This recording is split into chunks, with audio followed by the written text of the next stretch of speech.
Hi guys, welcome back to our channel.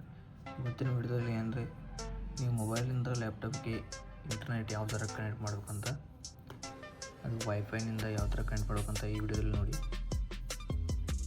ಈಗ ನೀವು ಮೊದಲು ಮೊಬೈಲ್ನಲ್ಲಿ ಹಾಟ್ಸ್ಪಾಟ್ ಮತ್ತು ನೆಟ್ನ ಆನ್ ಮಾಡ್ಕೊಳ್ಳಿ. ಈ ಥರ ನೋಡಿ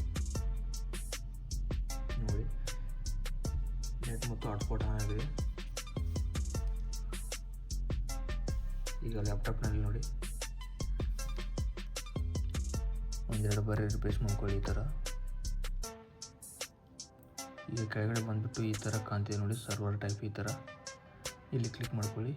ಇಲ್ಲಿ ಅವೈಲೇಬಲ್ ಅಂತ ಇದೆ, ಅಲ್ಲಿ ಕ್ಲಿಕ್ ಮಾಡಿ. ಇಲ್ಲಾಂದರೆ ನೀವು ಡೈರೆಕ್ಟ್ ಸೆಟ್ಟಿಂಗ್ಗೆ ಹೋಗಿ ಯಾವ ಥರ ಅಂದರೆ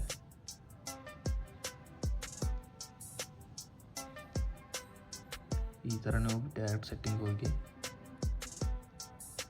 ಈಗ ಇಲ್ಲಿ ನೆಟ್ವರ್ಕ್ ಆ್ಯಂಡ್ ಇಂಟರ್ನೆಟ್ ಅಂತ ಇದೆ, ಇಲ್ಲಿ ಕ್ಲಿಕ್ ಮಾಡ್ಕೊಂಡು ಈಗ ನೋಡಿ ಇಲ್ಲಿ ವೈಫೈ ಅಂತ ಇದೆ, ಇಲ್ಲಿ ಕ್ಲಿಕ್ ಮಾಡಿ. ಇಲ್ಲಿ ಈ ಥರ ಆಪ್ಷನ್ ಬರುತ್ತೆ ನೋಡಿ. ಇಲ್ಲಿ ಈಗ ನೀವು ಆಲ್ರೆಡಿ ಸೇವ್ ಮಾಡಿದರೆ ಇಲ್ಲಿ ಮ್ಯಾನೇಜ್ ನೌ ನೆಟ್ವರ್ಕ್ಸ್ ಅಂತ ಇಲ್ಲಿ ಬರುತ್ತೆ. ಇಲ್ಲಾಂದರೆ ಈಗ ನೀವು ಬೇರೆ ಹೊಸದು ಕನೆಕ್ಟ್ ಮಾಡಬೇಕಂದ್ರೆ ಶೋ ಅವೈಲೇಬಲ್ ನೆಟ್ವರ್ಕ್ಸ್ ಅಂತ ಇದೆ, ಇಲ್ಲಿ ಕ್ಲಿಕ್ ಮಾಡ್ಕೊಳ್ಳಿ.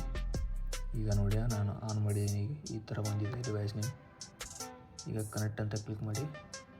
ಇಲ್ಲಿ ನೀವು ಪಾಸ್ವರ್ಡ್ ಹಾಕ್ಕೊಳ್ಳಿ.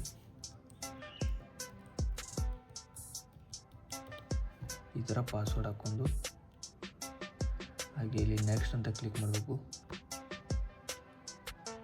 ಸ್ವಲ್ಪ ವೇಟ್ ಮಾಡಿ. ಈಗ ನೋಡಿ ಕನೆಕ್ಟ್ ಆಗಿದೆ. ಈಗ ನೋಡಿ ನೆಟ್ ಬರ್ತಾ ಇದೆ. ಇಲ್ಲಿ ನೋಡ್ಬೇಕಂದ್ರೆ ನಾವು ಯಾವುದಾದ್ರೂ ಇಂಟರ್ನೆಟ್ ವೆಬ್ಸೈಟ್ ಓಪನ್ ಮಾಡ್ಕೊಳ್ಳಿ.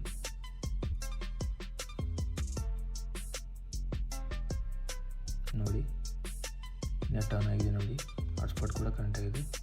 ಸೊ ಗೈಸ್, ಈ ಥರ ನೀವು ಮೊಬೈಲಿಂದ ಲ್ಯಾಪ್ಟಾಪ್ಗೆ ನೆಟ್ನ ಕನೆಕ್ಟ್ ಮಾಡ್ಬೋದು. ಈ ವಿಡಿಯೋ ಇಷ್ಟ ಆದರೆ ಲೈಕ್ ಮಾಡಿ, ಶೇರ್ ಮಾಡಿ, ಹಾಗೆ ಸಬ್ಸ್ಕ್ರೈಬ್ ಮಾಡ್ಕೊಳ್ಳಿ.